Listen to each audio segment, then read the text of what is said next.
Hello guys, how are you? I hope all of you are doing well. So guys, आज के इस session में आपका स्वागत करता हूं। आज के इस वीडियो में हम डिस्कशन करने वाले हैं the addition of halogen to the alkenes के बारे में, जो कि एक इलेक्ट्रोफिलिक एडिशन रिएक्शन है। तो गाइस, एडिशन रिएक्शन की बात करते हैं, हमारे पास एक एल्किन है। एल्किन की रिएक्शन जब हेलोजन के साथ, जैसे कोई भी एक हेलोजन ले सकते हैं अपन, क्लोरीन या ब्रोमीन यूज कर सकते हैं। यहाँ पे जब हेलोजन के साथ एल्किन रिएक्शन करता है तो प्रोडक्ट में एक विसिनल डाइहेलाइड का फॉर्मेशन होता है। इसी के साथ ही ड्यूरिंग द रिएक्शन हम इनर्ट पोलर सॉल्वेंट का यूज करते हैं। इनर्ट पोलर सॉल्वेंट से हमारा मीनिंग है कि जो सॉल्वेंट है वो रिएक्टेंट के साथ कोई भी रिएक्शन नहीं करता है, जिससे प्रोडक्ट में सॉल्वेंट का कोई भी इफेक्ट नहीं होता है।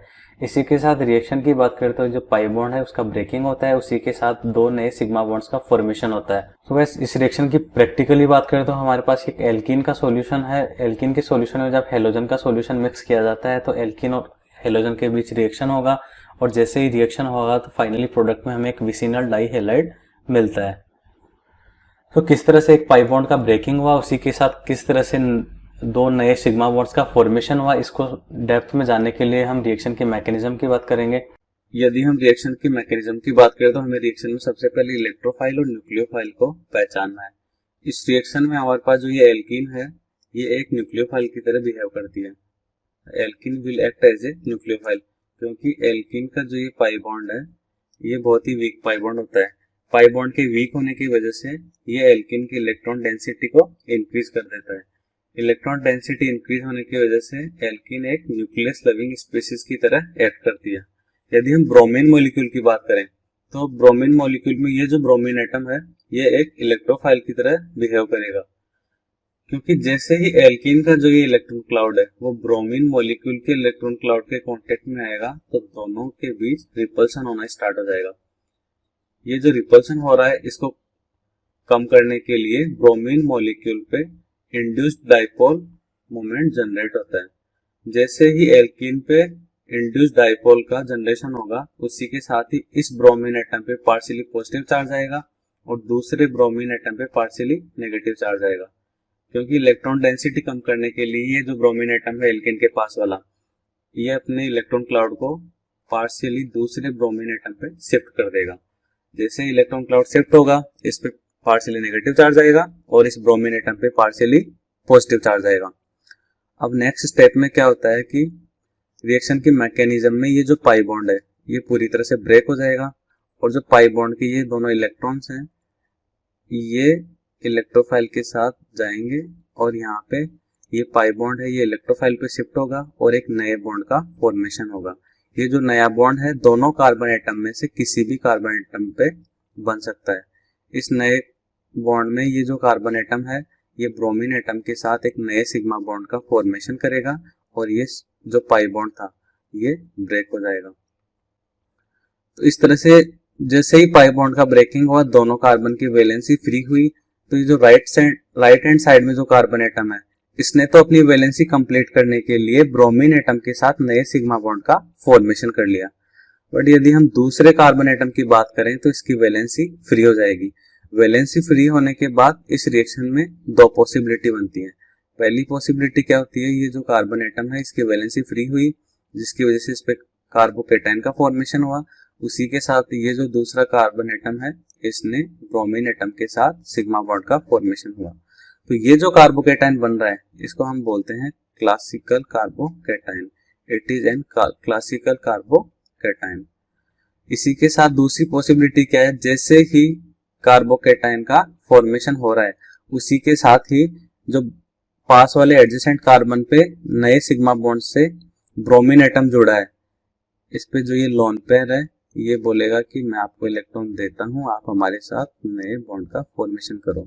जैसे ही जो कार्बोकेटाइन फॉर्म हो रहा है उसी के साथ ही ब्रोमीन एटम का लोन पेयर उसके साथ मिलके एक नए बॉन्ड का फॉर्मेशन कर रहा है। और कुछ इस तरह से ये कार्बन एटम है ये दूसरा कार्बन एटम है, अब दोनों के बीच एक ब्रोमीन एटम जुड़ जाएगा। अब देखना ध्यान से, ये ब्रोमीन एटम है ये दो बॉन्ड बना रहा है। जनरली ब्रोमीन एटम एक ही बॉन्ड का फॉर्मेशन कर रहा है, यहाँ पे दो सिग्मा बॉन्ड्स का फॉर्मेशन हो रहा है ब्रोमीन एटम से, इसलिए ब्रोमीन एटम पे पॉजिटिव चार्ज आता है। और ये जो नया कार्बोकेटाइन बना है इसको हम बोलते हैं नॉन क्लासिकल कार्बोकेटाइन। जो ये क्लासिकल कार्बोकेटाइन है इसका मीनिंग है कि जनरली जैसे भी हम कार्बोकेटाइन देखते हैं उसी तरह का कार्बोकेटाइन। नॉन क्लासिकल का मतलब है उससे कुछ अलग। यदि हम दोनों कार्बोकेटाइंस की स्टेबिलिटी की बात करें तो ये जो क्लासिकल कार्बोकेटाइन है इसमें इस कार्बन एटम की वैलेंसी इनकम्प्लीट है और इसका ऑक्टेट भी कंप्लीट नहीं है। जो ये दूसरा नॉन क्लासिकल कार्बोकेटाइन है इसमें तीनों एटम्स के पास ऑक्टेट में 8 इलेक्ट्रॉन्स हैं, इसलिए सबका ऑक्टेट कंप्लीट है। बट क्लासिकल कार्बोकेटाइन में एक कार्बन एटम का ऑक्टेट कंप्लीट नहीं है। ऑक्टेट कंप्लीट नहीं होने की वजह से जो क्लासिकल कार्बोकेटाइन है वो नॉन क्लासिकल कार्बोकेटाइन से लेस स्टेबल होता है। तो जैसा कि हम जानते हैं कि रिएक्शन के इंटरमीडिएट में जो स्टेबल पॉसिबिलिटी है वही बनेगी, तो ये जो नॉन क्लासिकल कार्बोकेटाइन है इसका फॉर्मेशन होता है। यदि हम रिएक्शन के सेकंड स्टेप की बात करें तो हमारे पास ये एक साइक्लिक ब्रोमोनियम आयन है, उसी के साथ एक ब्रोमाइड आयन है। जो साइक्लिक ब्रोमोनियम आयन है ये एक अनस्टेबल स्पीसीज होती है क्योंकि इसमें ब्रोमीन एटम पे पॉजिटिव चार्ज है, उसी के साथ ये जो 3 मेंबर्ड रिंग है ये 3 मेंबर्ड रिंग अनस्टेबल होती है। तो ब्रोमीन एटम पे जो पॉजिटिव चार्ज है उसको स्टेबल करने के लिए ये जो सिग्मा बॉन्ड्स हैं इनके इलेक्ट्रॉन्स की पार्शियली शिफ्टिंग ब्रोमीन एटम की तरफ हो जाती है। पार्शियली इलेक्ट्रॉन की शिफ्टिंग की वजह से दोनों कार्बन एटम पे पार्शियली पॉजिटिव चार्ज आएगा। तो जो ब्रोमाइड आयन है उसको पार्शियली पॉजिटिव चार्ज मिल गया, ये एक इलेक्ट्रोफाइल मिल गया। तो क्या होगा, जो ब्रोमाइड आयन है ये इस पे अटैक करेगा। जैसे ही ब्रोमाइड आयन कार्बन एटम पे अटैक करेगा, जो पहले से सिग्मा बॉन्ड फॉर्म होया हुआ है कार्बन एटम से, ये ब्रेक हो जाएगा और ये जो सिग्मा बॉन्ड के दोनों इलेक्ट्रॉन हैं ये ब्रोमीन एटम पे शिफ्ट हो जाएंगे। जैसे ही ब्रोमीन एटम पे दोनों इलेक्ट्रॉन आएंगे इस पे नेगेटिव चार्ज आएगा, नेगेटिव चार्ज और पॉजिटिव चार्ज मिलके न्यूट्रल हो जाएंगे और इस तरह से हमें एक finally vicinal dibromide as a product मिलेगा। अब हम इस रिएक्शन के कुछ एग्जांपल्स को देखते हैं। जैसे कि हमारे पास ये एक एल्कीन है, एल्कीन की रिएक्शन क्लोरीन मॉलिक्यूल के साथ करवाई जा रही है। ये जो CH2Cl2 है ये हमारे पास एक इनर्ट सॉल्वेंट है। जैसा कि हम जानते हैं कि इनर्ट सॉल्वेंट है वो रिएक्शन के प्रोडक्ट पे कोई भी इफेक्ट नहीं करेगा, तो इसको तो हमें एक बार के लिए भूल जाना है। अब जैसे कि रिएक्शन में सबसे पहले पाई बॉन्ड का ब्रेक करना है, ये जो पाई बॉन्ड है ये ब्रेक हो जाएगा। जिन दो कार्बन के बीच पाई बॉन्ड है वहां पे दोनों कार्बन पे हमें क्लोरीन का ऐड करवाना है। तो इस तरह से ये पाई बॉन्ड ब्रेक हुआ और ये दो कार्बन एटम से इनकी वैलेंसी फ्री हुई। वैलेंसी को कंप्लीट करने के लिए यहाँ से एक क्लोरीन एटम जुड़ेगा और ये जो दूसरा कार्बन एटम है यहाँ से दूसरा क्लोरीन एटम जुड़ेगा और एक विसिनल डाइहैलाइड जो कि एक विसिनल डाइक्लोराइड है, ये हमें प्रोडक्ट मिलेगा। इसी के साथ नेक्स्ट रिएक्शन की बात करें तो यहाँ पे सॉल्वेंट में कार्बन टेट्राक्लोराइड यूज हुआ है। तो इस एल्कीन की रिएक्शन हमें ब्रोमीन मॉलिक्यूल के साथ करवानी है। जैसे ही ब्रोमीन के साथ रिएक्शन होगी एल्कीन की, ये जो पाई बॉन्ड है ये ब्रेक हो जाएगा। पाई बॉन्ड के ब्रेकिंग के साथ ही दोनों कार्बन एटम्स की वैलेंसी फ्री हो जाएगी। वैलेंसी को कंप्लीट करने के लिए ये जो कार्बन एटम है ये ब्रोमीन एटम के साथ नई सिग्मा बॉन्ड का फॉर्मेशन करेगा। इसी के साथ ये जो दूसरा कार्बन एटम है इसकी वैलेंसी फ्री हो गई। वैलेंसी कंप्लीट करने के लिए ये दूसरे ब्रोमीन एटम के साथ सिग्मा बॉन्ड का फॉर्मेशन करेगा। तो रिएक्शन के थर्ड एग्जांपल की हम बात करें तो हमारे पास ये एक एल्कीन है साइक्लिक रिंग में।